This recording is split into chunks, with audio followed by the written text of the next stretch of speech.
Vamos falar um pouquinho agora sobre a próxima palestrante, Débora Amaro.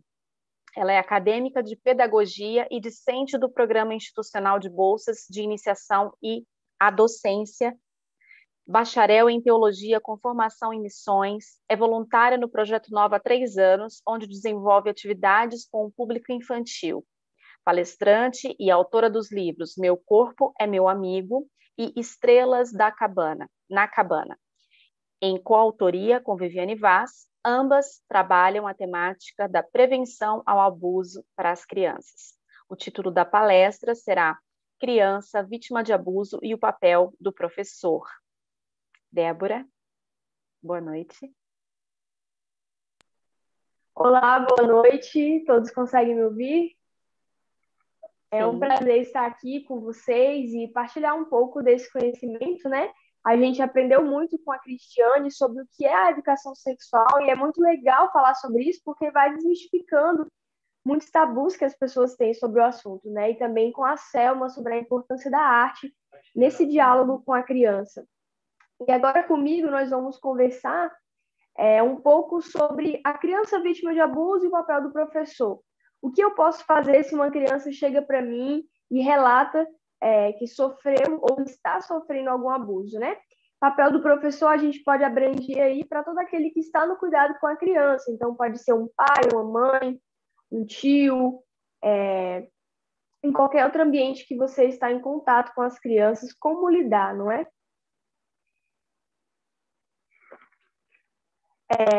Esse livro é O Meu Corpo, Meu Amigo, ele está disponível para download no site do Projeto Nova. É um livro meu e da Viviane Vaz, e que ele dialoga de maneira lúdica e muito leve com a criança, ensinando noções de íntimo, de privacidade. Se você quer começar esse diálogo com seu filho, ainda não sabe como, tem os livros que a Cristiane recomendou e também tem esse disponível gratuitamente para download. O nosso livro ele foi distribuído aqui no Mato Grosso do Sul, mais de 8.000 exemplares, e também está sendo traduzido para o italiano em breve. Ficamos muito felizes com isso. Então, a minha pergunta para você que me ouve hoje é: você se sente preparado para lidar com crianças vítimas de violência sexual? Você já precisou lidar com alguma criança relatando para você que estava sofrendo ou relatando para você alguma vivência em que ela foi exposta de maneira a violar os seus direitos? Rapidamente, quero compartilhar com vocês alguns sinais característicos de que uma criança pode estar sofrendo abuso, né? Então, você está lá com seu aluno, filho, o que eu posso perceber nele que pode destacar um abuso sexual? Então, é uma baixa autoestima e uma autoimagem distorcida, dificuldade de aprendizagem e baixo rendimento escolar. Então, aquela criança que ia bem e, de repente, cai no rendimento escolar, agressividade, mudança de humor, falta de apetite. É importante destacar que não é para você assim pensar: nossa, eu percebi esse ponto e o segundo, meu filho, então ele sofreu abuso. Não, são vários pontos, né, conjuntos que podem ser dado esse diagnóstico. Isolamento social, falta de confiança, dificuldade de relacionamento, comportamento regredido. O que é isso, comportamento regredido? A criança que já numa idade que consegue fazer as coisas sozinhas, de repente volta a fazer xixi na cama, chupar dedo, não consegue segurar, né, até ir ao banheiro. Então, esses são alguns comportamentos regredidos. Os comportamentos erotizados, então, é uma criança que começa a agir com outras crianças de maneira mais erotizada, com toques, um linguajar que não é próprio nem adequado. Muitas vezes ela pode refletir isso na forma como se veste e como se comunica com as outras pessoas.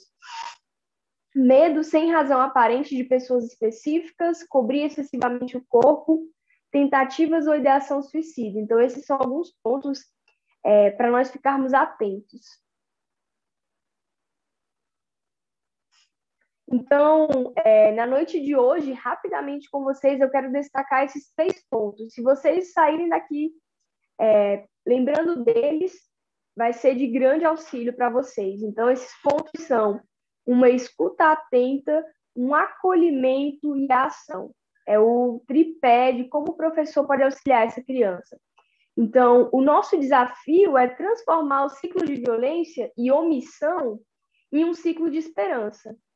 Então, se algum aluno fizer algum comentário em sala nesse sentido, né, no sentido de, às vezes, relatar que está sofrendo alguma coisa, que está precisando de ajuda, peça para falar com ele depois. Procure conversar de modo a não expô-lo para a sala e ouça com atenção. Então, às vezes, como a professora Cristiane, né, está dando aula sobre educação sexual, vai falar sobre as partes íntimas, e uma criança fala, alguém me tocou. Pegue para aquela criança, vamos conversar no final, vamos conversar depois para que essa criança não se exponha perante a sala.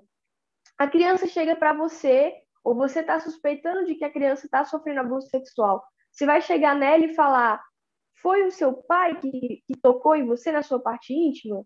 Foi o professor tal que mexeu com você dessa forma? Não, porque a criança, muitas vezes, ela pode confundir. Pode falar que foi uma pessoa porque você impôs aquilo, né? Então, você tem que fazer perguntas abertas. Quem foi essa pessoa? De que maneira isso aconteceu? Não precisa também pedir detalhes, né? Como ele tocou você e etc., de forma que a criança não precise estar vivendo essa revitimização. Desde que ela se expresse da maneira como ela se sentir confortável. Ocorre muito, né, que a criança, dependendo da idade, ela não tem ainda muito essa noção de tempo. Então, às vezes, ela pode dizer, foi há muito tempo, depois ela vai dizer, foi ontem. Ela não vai ter a noção que o adulto tem, ou uma criança de maior idade tem, de dizer, foi tal dia, às 3 horas da tarde, por exemplo. A criança não tem essa noção, né? Então, você tem que fazer perguntas que sejam abertas, de maneira que deixe com que ela se expresse.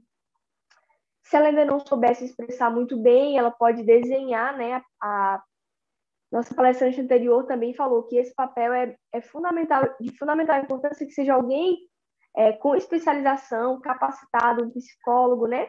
No livro do Meu Corpo é Meu Amigo, a criança tem espaços para escrever e desenhar, de forma que é possível ter um certo diagnóstico ali do que está passando na cabeça dela. Ouça com atenção, pois para que na hora de repassar a denúncia não haja revitimização. O que é isso?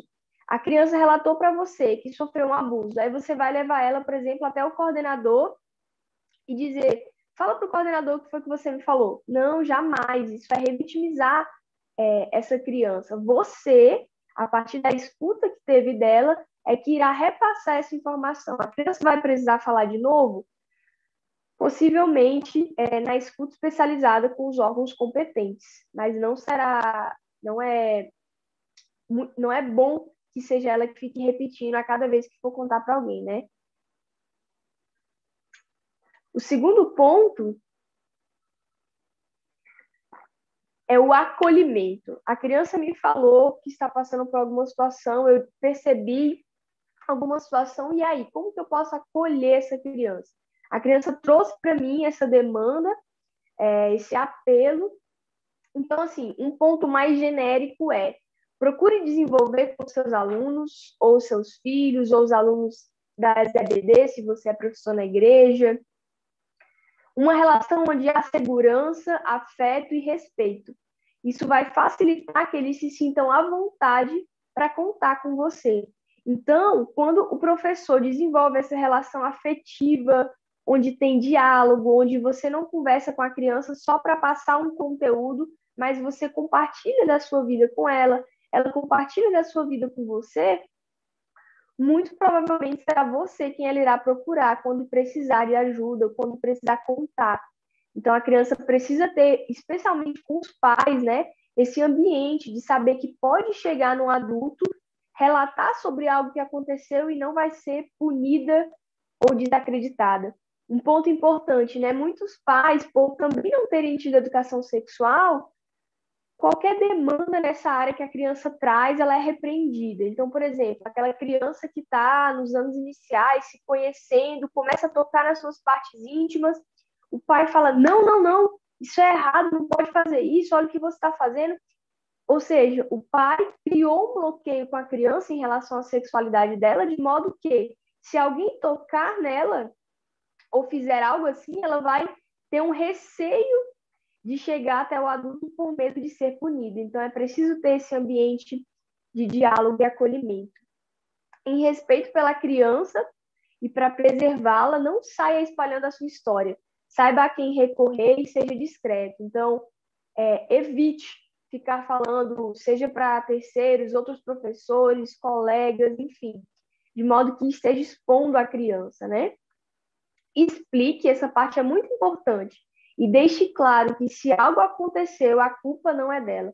Muitas crianças carregam a culpa de pensar, será que a culpa foi minha porque eu não falei, porque eu não pedi ajuda, eu deixei, ele me ofereceu algo em troca, eu quis. Então, as crianças carregam essa culpa, e a partir do momento que ela abre para você, é muito importante que você deixe claro, olha, a culpa não é sua. Criança não pode consentir, então, a culpa é somente do criminoso, do abusador que fez isso com você. E também nesse acolhimento, agradeça a confiança e diga a ela que ela fez muito bem em contar para você. Pense como foi para essa criança ter coragem de abrir algo tão íntimo, algo que a feriu de forma tão grande e trazer para você. Então, fale, olha, muito obrigada pela confiança que você teve em compartilhar isso comigo. Você foi muito corajosa, muito corajoso. E você fez muito bem em ter contado e pedido ajuda. Eu estou com você e eu vou ajudá-lo. Então, a gente viu aí, é importante ter uma escuta atenta, um acolhimento. Eu quero trazer algumas citações de Paulo Freire, do livro Pedagogia da Autonomia, né, sobre essa questão da relação de afeto com as crianças. Ela sabe que o diálogo não apenas em torno dos conteúdos a serem ensinados, mas sobre a vida mesma, se verdadeiro, não somente é válido do ponto de vista do ato de ensinar, mas formador também de um clima aberto e livre no ambiente de sua classe. Então, aquele professor que se permite ter essa relação de afeto, de diálogo com a criança, cria vínculos de forma que as portas estão abertas. Procurar conhecer a realidade em que vivem os nossos alunos é um dever que a prática educativa nos impõe. Sem isso, não temos acesso à maneira como pensam, dificilmente, então, podemos perceber o que sabem e como sabem. Então, para poder estar de olho, percebendo essa criança, é preciso ter acesso a como que é a família dela, como que a família dialoga nesse sentido. Como a professora Cristiane falou, né? Às vezes a criança vai trazer, eu chamo o meu órgão genital de pipio. Tudo bem, a palavra correta é vagina, vulva, mas se você e sua família dialogam dessa forma, então você também pode dialogar dessa maneira, de forma que fique acessível para a criança o entendimento daquilo que nós queremos passar.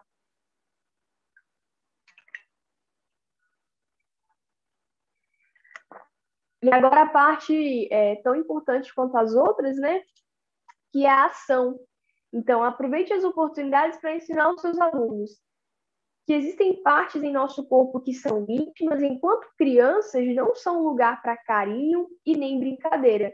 Então, às vezes, você está na aula e alguma criança faz um comentário sobre o corpo de outra, ou surge alguma imagem que sugere no conteúdo daquela aula, aproveita aquela deixa e dialoga com eles, né? Que essas partes são íntimas e que não são lugar para carinho, brincadeira, nem para tirar foto. Hoje em dia a gente também pode estar dialogando com os alunos a questão do nudes, né? Então, nessa última palestra que eu estava dando na escola de trabalho, na escola do SESI, estava falando com as crianças, né? Não compartilhar imagens de pessoas sem roupas e nem tirar fotos suas sem roupa. Porque uma vez que você expõe isso na internet, você não sabe aonde isso irá parar. E as crianças hoje em dia estão muito conectadas, né? Estão ali no TikTok, os Reels do Instagram, Omegle, os jogos online que as crianças podem conversar com outras pessoas. Então, é muito importante ter esse diálogo, né? De falar para a criança, olha, sua parte íntima é sua, você não deve estar mostrando para outras pessoas, nem se deixar ser induzido por algum adulto, né? Que pode conversar na internet. Então, aproveitar sempre essas oportunidades. que carinho saudável não pede segredo e você está disponível se eles quiserem conversar. Então, a criança precisa saber, né? Que você está disponível ali, caso ela queira conversar. E também o último ponto aqui, evitar a revitimização, que é aquilo que eu já falei. Pedir que a criança repita ou reconte a história para terceiros, mesmo para a equipe pedagógica da escola, esse papel será seu. Então, uma questão muito importante agora, a denúncia, né? Acho que foi a Maria Eduarda Rodrigues, está bem ativa na nossa conferência, ela comentou, né? Se você ouve o relato de alguma criança e não denuncia, você também é conivente. Você também está fazendo parte dessa cultura do silêncio que tem silenciado as nossas crianças. Então, pensa, a criança fez todo um esforço de trazer para você, de sair dessa vulnerabilidade, te expor aquilo, e você não fazer nada a respeito, é como se fosse um outro abuso, né? Então, para vocês terem ciência, vocês podem fazer uma denúncia anônima através do Ministério Público, que é o número 127. No caso de... Então, a gente precisa distinguir aqui. A criança, ela sofreu um abuso ou ela está sofrendo um abuso? Tem várias questões que a gente pode estar tentando extrair da criança, né? Ela convive com esse abusador, é alguém que ela vê esporadicamente. Não que isso vai mudar o caso de você denunciar ou não, né? Mas vai mudar a urgência daquilo. Então, comunique a diretoria, né? Você pode me dizer, eu comuniquei a diretoria, a coordenação, e eles não querem se envolver. O que eu faço?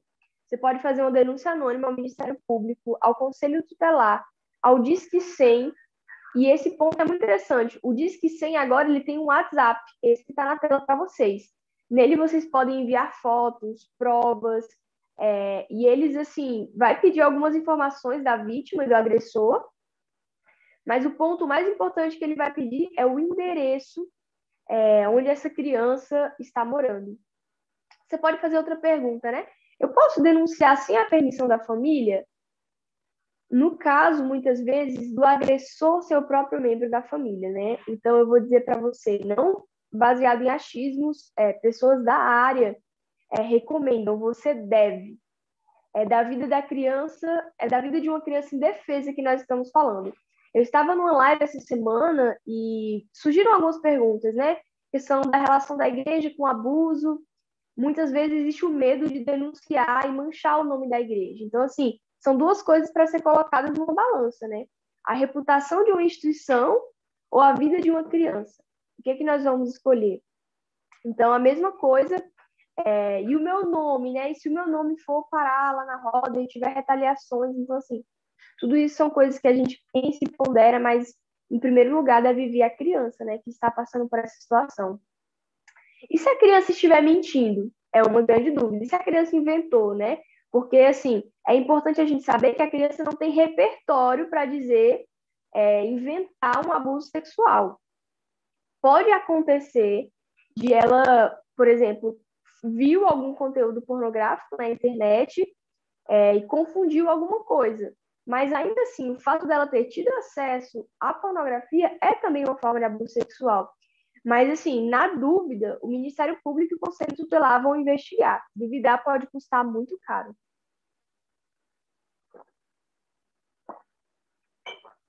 Como funciona o Disque 100 e o WhatsApp dos Direitos Humanos?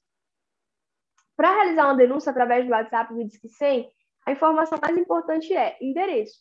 Através desse dado, eles poderão chegar até a família. Informações como nome, idade da vítima, telefone do contato, etc., também serão solicitados, mas somente o endereço é indispensável. Também é possível enviar fotos, vídeos ou evidências. No próximo slide, eu coloco um print de uma conversa que eu tive com eles para, quando eu fosse palestrar com as crianças, poder repassar essas informações. Então, eles perguntam várias coisas, né? É o cadastro da vítima, o cadastro do suspeito. Mas, em síntese, assim, eles me falaram que o mais importante é o endereço, porque a partir daí eles vão poder tomar as outras medidas.